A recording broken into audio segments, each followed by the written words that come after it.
जैनम जयतु शासनम विश्व कल्याण कारकम। धर्म स्नेही सत श्रद्धालु यहाँ पर उपस्थित आप सभी भव्यवर पुंडरीक पुण्यात्मा महानुभाव, विगत दिवस आचार्य भगवान श्री समंतभद्र स्वामी द्वारा विरचित रत्न कंडक साबकाचार्य की वाचना में दिग्व्रत के स्वरूप को समझ रही थी। दिग्व्रत क्या है, दसों दिशाओं की मर्यादा लेना, कैसे लेना, मकराकर्ष दटवी इत्यादि श्लोक आपने सुना। उसके उपरांत आपने देखा अवधीर बहिरण पाप, अवधि के बाहर, मर्यादा के बाहर स्थूल और सूक्ष्म दोनों प्रकार के पापों का त्याग हो जाने से वह दिग्व्रती जिस क्षेत्र में गमनागमन नहीं करता है उस क्षेत्र में महाव्रती पने को प्राप्त होता है। इसी प्रकार की बात पुष्ट करने के लिए आचार्य महोदय श्लोक नंबर 71 के माध्यम से कह रहे हैं। देखते उनके शब्दों में, प्रत्याख्यान तनत्वान मोह तराशर मंद तराशर मोह परिणाम सत्वेन दुरवधारा महाव्रताय प्रकल्प्यन्ते। प्रत्याख्यान तनत्वान, एक शब्द क्या है प्रत्याख्यान, प्रत्याख्यात पंचमी का एक वचन। इसका अर्थ क्या है? प्रत्याख्यान का अर्थ होता है त्यागना, छोड़ना। किंतु यहाँ पर ये मात्र अर्थ नहीं लेना है। कषाएँ 4 प्रकार की होती है, अनंतानुबंधी, अप्रत्याख्यानावर्ण, प्रत्याख्यानावर्ण और संजुलन। 4 प्रकार की कषाय के 4 भेद हैं, क्रोध मान माया लोभ। इस प्रकार से कषाय के 16 भेद होते हैं। 9 कषाय के 9 भेद होते हैं, हास्य, रति, अरति, शोक, भय, जुगुप्सा, स्त्री भेद, पुरुष भेद, नपुंसक भेद। ये 25 प्रकृतियाँ 4 मोहनी की कहलाती हैं। दर्शन मोहनी की 3 प्रकृतियाँ होती हैं, मिथ्यात्व, सम्यक मिथ्यात्व और सम्यक प्रकृति। कुल मिलाकर के मोहनी कर्म के 28 भेद होते हैं। इन 28 भेदों को जब तक निरस्त नहीं किया जाता है, इन 28 वेदों पर जब तक विजय प्राप्त नहीं की जाती है, तब तक कोई भी व्यक्ति मोक्ष मार्गी बनता नहीं। भले ही इन 28 भक्तियों को समूल नष्ट ने किया हो, किंतु पहले प्रारंभ में मिथ्यात्व को दबा करके सम्यक मिथ्यात्व और सम्यक प्रकृति, अनंतबंदी, चार कसाय, इन 7 प्रकृतियों को दबा करके उपसम सम्मत प्राप्त करता है। अनादि मिथ्या दृष्टि 5 प्रकृतियों को दबाता है, मिथ्यात्व और अनंतबंदी 4, सादी मिथ्या दृष्टि 7 को दबाता है।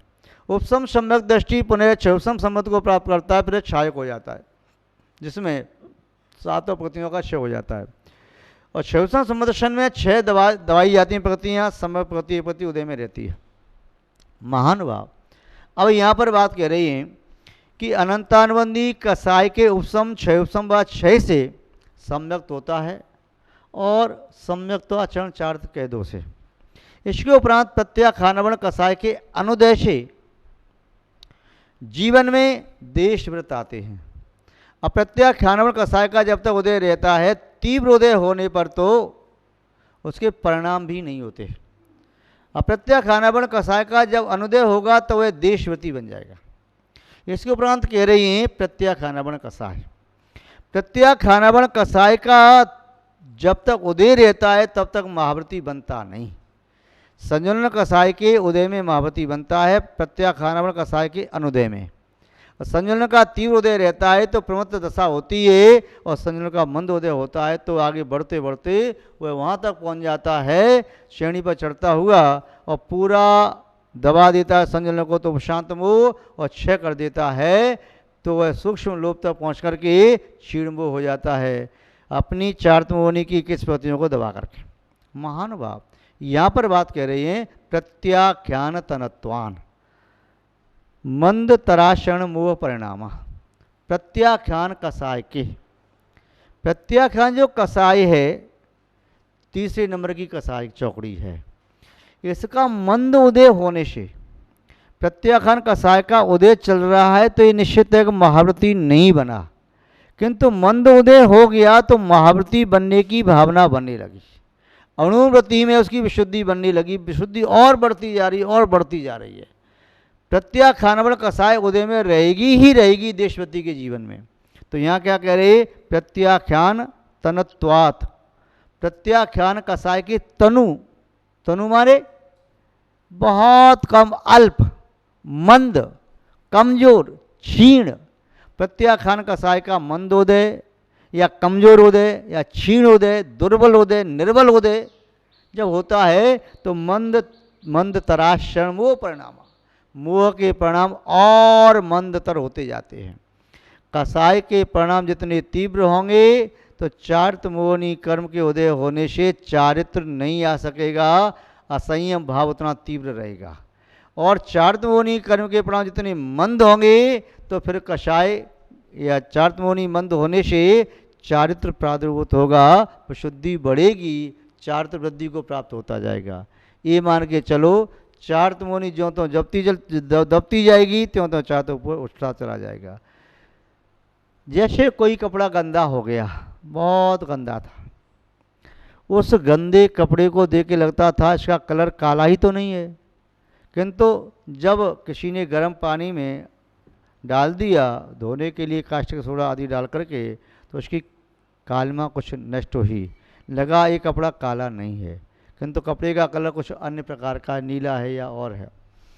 फिर उस कपड़े को कोट करके धोना प्रारंभ किया तो उसका मल और धल गया। पहली जो कालमा निकली है समझो वह अनंतानुबंधी कषाय मिथ्यात्वादी है, दूसरी कालमा जो निकली है परत तो समझो वह अप्रत्याख्यान कषाय निकली है, या उसका मंद उदय, उसका प्रभाव उसमें नहीं रहा, भी उदय रूप प्रभाव नहीं है। तीसरी कालमा है वह प्रत्याख्यान कषाय है, उसके निकलने से ज्यों ज्यों निकलती जाती है त्यों त्यों देश व्रतों में अनुभूतों में शुद्धि होती चली जाती है। और ज्यों ज्यों अनुभूतों में शुद्धि होगी वह अनुभूति गुणव्रतों को शुद्धि से पालन करेगा, शिक्षाव्रतों का पालन करेगा, त्यों त्यों महाव्रतों के समीप पहुँचेगा। महाव्रती अभी है नहीं किंतु महाव्रती होने के सन्मुख है, महाव्रतों के या महाव्रती के समीप में रहने का उसका भाव है। तो प्रत्याख्यान तनत्वान मंद तरा शरण मोह परिणामा, मंदतर भाव होने से कसाय के मंदतर 6 प्रकार का उदय होता है, तीव्र, तीव्रतर और तीव्रतम। ऐसे ही मंद, मंदतर, मंदतम। समदृष्टि के जीवन में मंद उदय होता है, देशवती के जीवन में मंदतर होता है, महावती के जीवन में मंदतम होता है, मिथ्यादृष्टि के जीवन में तीव्र, तीव्रतर और तीव्रतम होता है। यह सामान्य कथन है। तो इस प्रकार यहाँ पर कहा कि प्रत्याख्यान कषाय के मंद उदय होने से परिणाम निर्मल होते, कषाय शमित होती है तो चारित्र में शुद्धि आती है। मोह परिणामा, मोह के परिणाम, यह मोह संसार का कारण है। जब तक आत्मा में मोह है तब तक मोक्ष की बात अच्छी नहीं लगती, जब तक मोह है तब तक मोक्ष मार्ग मिलता नहीं, जब तक मोह की तीव्रता है तब तक आत्मा का आभास भी होता नहीं, जब तक मोह है तब तक भेद विज्ञान भी होता नहीं। महानुभाव, सत्वेन दुर्धारा, प्राणी के द्वारा दुर्धारा बड़ी कठिनाई से धारण करने योग्य महाव्रता प्रकल्पन्ते, फिर उसकी जो अनुभूत है महाव्रत की कल्पना को प्राप्त होते हैं। मोह का परिणाम कैसा होता है, मोह के बारे में छोटे से प्रसंग के माध्यम से देखने की चेष्टा करते हैं। कोई राजा गजराज पर आरूढ़ होकर के वन भ्रमण से अपने नगर में प्रवेश कर रहा था। नगर के प्रवेश के समय ही वहाँ पर कोई संध्या काल का समय था, कोई मद्यपाई व्यक्ति राजा के सामने खड़ा होकर कहता है, ए नीचे उतर नीचे, हाथी मुझे दे। लोगों ने, अंग्रेजों ने कहा ये तो राजा है, क्या कहता है, सामने से हट जा। कहाँ का राजा है? राजा मैं हूँ, बता क्या लेगा राज्य का। और वह मध्यपाई विवेकहीन होकर के वह ऐसा वार्तालाप कर रहा है, बकवास जैसा, अनर्गल वार्तालाप। राजा को क्रोध आया, पहले तो क्षमा भाव रखा, बाद में क्रोध आया, सैनिकों को संकेत किया ऐसे बंदी बनाओ। बंदी बना करके उस मध्यपाई को कारागार में डाल दिया और पुनः प्रातःकाल राजा ने कहा उसको प्रस्तुत करो। प्रातःकाल वह रोता हुआ राजा के सामने खड़ा हुआ। राजा ने कहा कि कल शाम को क्या कह रहे थे? कौन सा हाथी आपको चाहिए, मेरा राज्य आपको चाहिए ना।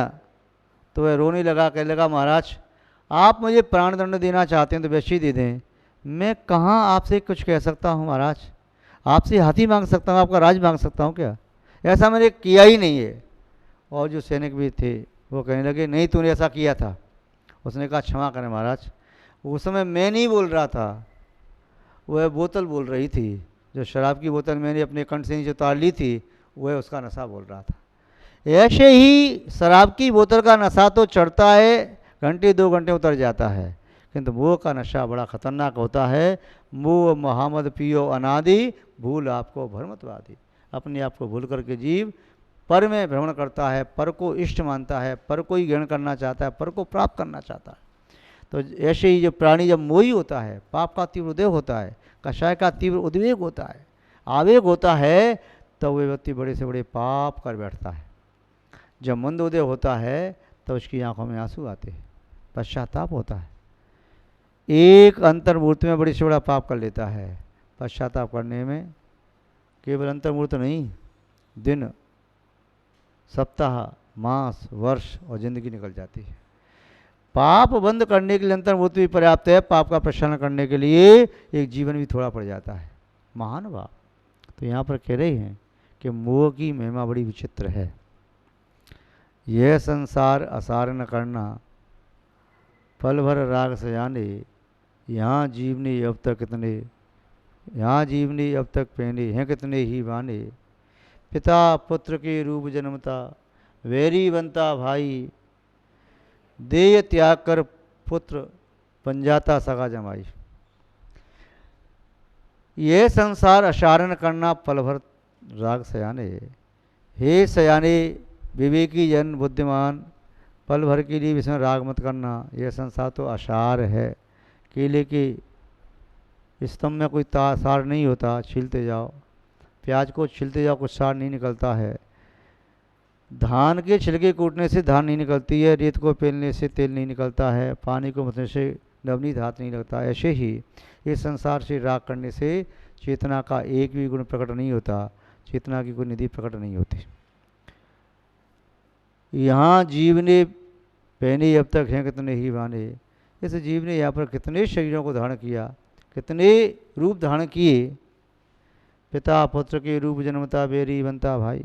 कभी पिता अपना ही पुत्र बन जाता है, वही पिता अपना ही पुत्र बन जाता है, अपनी पत्नी के घर में आ जाता है मर करके। कभी भाई जिसके लिए प्राण देने तैयार थे वह भाई बैरी बन करके प्राण देने आ जाता है। कभी माँ बेटी बन जाती है, कभी पिता पुत्र बन जाता है, पोता बन जाता है, कभी पत्नी मृत्यु को प्राप्त होकर के अपनी ही पोती बन जाती है, या अपने परिवार में कहीं और जन्म लेती है, या पशु पक्षी बन जाती है। पिता पुत्र के रूप जन्मता, बैरी बनता भाई, देह त्याग कर पुत्र कभी बन जाता सगा जमाई। कभी खुद का ही पुत्र मृत्यु को प्राप्त होकर के अपना ही सगा जमाई बन जाता है, उसकी बेटी का वह पति बन जाता है। संसार की दशा बड़ी विचित्र है, इसके बारे में क्या कहा जाए। महान भाव जितना भी संसार के बारे में सोचते हैं तो ऐसा लगता है कि संसार तो सारहीन और अंतहीन है। कितना सोचोगे, अब अपने बारे में सोचना प्रारंभ करें तो कुछ सार और तथ्य दिखाई देगा। जब तक दही के अलावा सब कुछ मथते रहो तब तक नवनीत नहीं मिलता, और सब कुछ छोड़ के दही को मथो तो नवनीत मिल जाता है। तिलैन के अलावा सब कुछ पेलो तेल नहीं निकलता, और तिलैन को पेलना प्रारंभ करो तो तेल निकल आता है। ऐसे ही इस अंतहीन संसार का चिंतन नहीं करना, तथ्यहीन शारीन संसार का चिंतन नहीं करना, अपनी आत्मा का चिंतन करना है, चित्त का चिंतन करना है।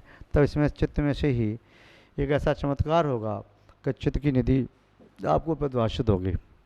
एक राजा सम्राट जो अपने महल में बड़ा उदास और दुखी, बड़ा परेशान था। परेशानी का कारण ये था, उसके पास इकलौता बेटा था, उसकी रानी थी। अपनी रानी को अपने बेटे से बहुत ही स्नेह करता था, उसमें ही उसकी दुनिया बसती थी। सारा राज्य उसे चाहता, सम्मान करता, उसके बावजूद भी उसका चित्त अपनी पत्नी से अलग नहीं होता। अब जब बेटे का जन्म हो गया तो पत्नी से चित्त थोड़ा सा कुछ क्षण के लिए दूर हुआ, किंतु फिर भी पत्नी और पुत्र ही उसकी दोनों आंखें थीं। आंखें खुलें तभी पत्नी पुत्र दिखाई देता है, बंद हो तो ही दिखाई देता है। हुआ यूं कि पुत्र पाप कर्म के उद्देश्य से अस्वस्थ अवस्था को प्राप्त हो गया। अब वह राजा सम्राट अपने पुत्र को अस्वस्थ देख करके बहुत दुखी हुआ। उसने सभी अपने देश के जो जितने भी वैद्य थे, हकीम थे, डॉक्टर थे, सयाने थे, सबको बुला लिया और बुला करके पुनः उपचार कराने की निवेदन किया। सब डॉक्टर वैद्य हकीम हार गए। राजा से कह दिया कि महाराज इसका बचना मुश्किल है। राजा 3 दिन लगातार उसके पास बैठा रहा, रानी भी बैठी रही, किंतु पुत्र अब ठीक हो 3 दिन का हारा थका राजा क्षण भर के लिए सो जाता है। इतने में ही पुत्र का प्राणांत हो जाता है। पुत्र का प्राणांत होते ही रानी चीख मार करके, दाड़े मार करके रोने लगी, छाती कूटने लगी और उसकी आवाज़ सुनकर के राजा भी जगा और जग करके राजा हंसा, रोया नहीं, हंसने लगा। रानी को लगा राजा को पागल हो गया, सदमा लग गया।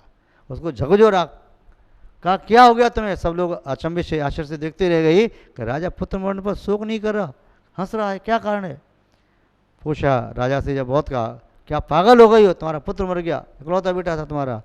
राजा ने कहा बस नींद खुल गई, अब तो क्या हुआ? अरे मैं अब इसके लिए रोऊं कि उनके लिए रोऊं? मैं अभी स्वप्न आया था मुझे, उसमें मैं चक्रवर्ती बन गया था। मेरा 6 खंड का राज था, 96,000 रानियाँ थीं, 64,000 पुत्र थे, 32,000 पुत्रियाँ थीं, नवनिधि 14 रतन थे। आपने मुझे झकझोर के जगा दिया, वह सब मेरा नष्ट हो गया। उसके लिए रोऊं कि इसके लिए रोऊं?